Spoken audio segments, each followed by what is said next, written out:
بسم الله، السلام عليكم. ازيكم يا ست البنات؟ عاملين ايه؟ اخباركم ايه؟ هنعمل دلوقتي كيكة الاجداد. انا كنت نزلتها شورتز. هنعمل، بس هعمل مقدارين. انا الحاجات اللي انا حطاها انت هتعمل مقدار واحد تحط نصها. 6 بيضات ورشة قرفة وجنزبيل، وطبعا الفانيليا، وهنقلبهم كويس. بعد كده ننزل عليهم برشة ملح. بعد كده كوباية سكر. انت طبعا هتحط نص المقادير من كل حاجة. كوباية والتانية من السكر. انتي هتحطي كوباية واحدة بس لو هتعمل مقدار واحد، لكن انا هنا بعمل مقدارين. انتوا عارفين احنا بيت عيلة ما شاء الله، بيت كبير وبيت عيلة وناس داخلة وطالعة، فبنضطر ان انا اعمل ايه لما بعمل حلويات بقى او حاجات، بعمل منها مقدارين. ربنا يديم علينا وعليكم السعادة كده والهنا والجمعة واللمة بإذن الله. بعد ما قلبناهم كويس عملت عصير برتقان. هنحط كوبايتين من عصير البرتقان. عصير البرتقان ده انا عملته وصفيته، وبعد ما صفيته كويس رجعت حطيت قشر البرتقان وجيت ضرباه معاه في الخلاط تاني. لو انت مش بتحبي التكة دي مثلا ممكن تحطي مكانه كوباية لبن. انا حاطه كوبايتين عصير، انت حطي كوباية واحدة لبن، وهنحط كوباية ونص زيت. طبعا انت هتحطي كوباية الا ربع زيت في المقدار الواحد. ده النص كمان تاني. انا كنت بوريكم قبل كده ان انا بشتغل بالكوبايه اللي هي بتاعه المطبخ العاديه، مج الشاي العادي يعني. ما عنديش كوبايه معياريه او حاجه بشتغل بيها. بعد كده بحط لها كوبايتين من السميد اللي هو بتاع البسبوسه. بحط بنفس الكوبايه اللي انا بشتغل بيها.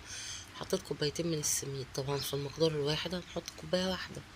3 بيضات، كوبايه سكر، كوبايه سميد، كوبايه الا ربع زيت، كوباية عصير أو كوباية لبن.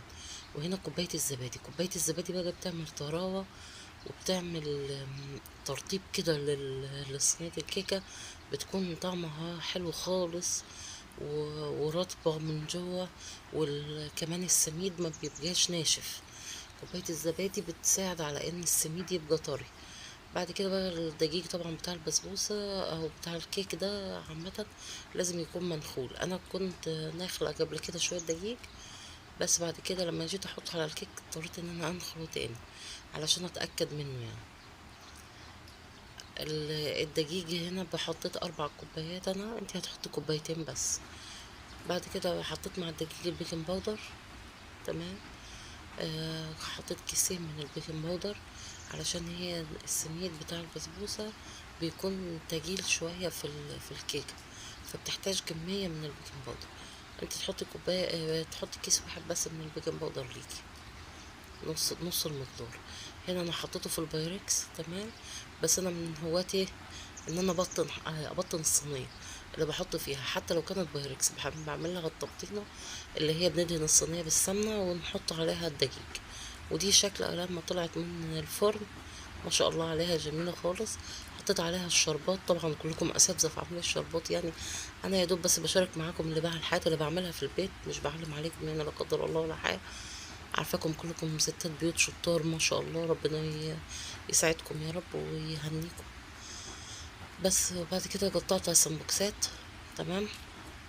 اللي هو التقطيع بالعكس دي بتبقى شكلها حلو لما تيجي تطلعيها للضيوف، او تطلعيها وانت بتاكلي فيها بيبقى شكلها شيك خالص كده. يعني اذا كان يا بنات اذا كان دم خفيف وكده وعجبكم الفيديوهات بتاعتي، يا ريت تدعموني بلايك واشتراك يعني، واكون ضيفة خفيفة عليكم. ده شكلها هيفتح النفس بصراحة. وكان طعمها جميل خالص. بس مش هنسى افكركم ان انتوا تعملوا لايك واشتراك وتفعلوا زر الجرس يعني تابعوني يا بنات، الله يكرمكم تدعموني.